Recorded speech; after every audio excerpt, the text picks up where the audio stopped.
Nam. Mufti nam. Apa mufti nam? Dia orang berci. Mufti. Furi akan peti. Mufti furi akan peti. Dalam bute, sani bute dakinan kanai, sallajana dari tajani.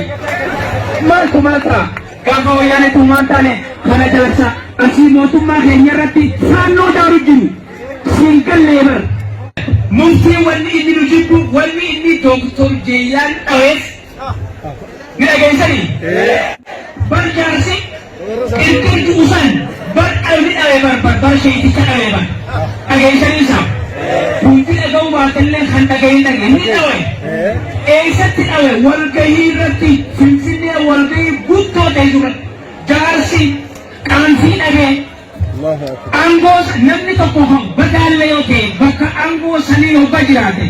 Kaya sabu wargai no bajirate. Naman ang mga tu iyan nila. Hikan sa to ini.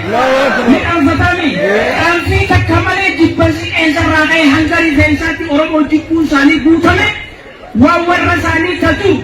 Umat adanya hakan umurani, harman umuransan gayufi ate atama asku fanimane makasiti. Harma dia kasani murni.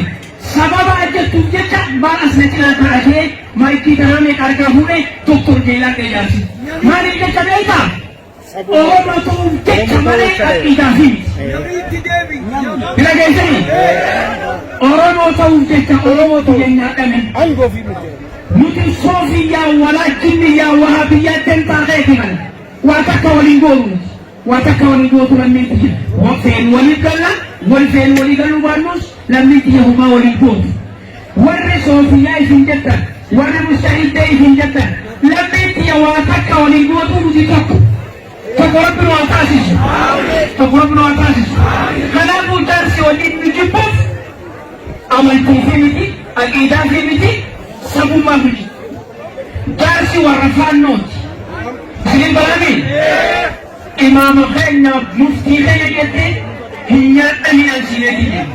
Hinya amin labid yatmanya amin al-sinati ila hadara wal islamu yofete al-hafan ni famumane tarasihine tu arafan disen. Antara sibira khayate lamu mahudi pananchi. Hadara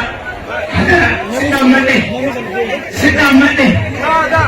Wayane paiden tangkap negali itate yone rumeti ososin tinte deni benagani nasete bunahani anam kulle tinya ratiste kali anuma durani mufti bisi anani pensa parensi me wanje tunani kama bidan video wallahi sani nakhi solatu sabali qur'an ma tek tumtene logi chuma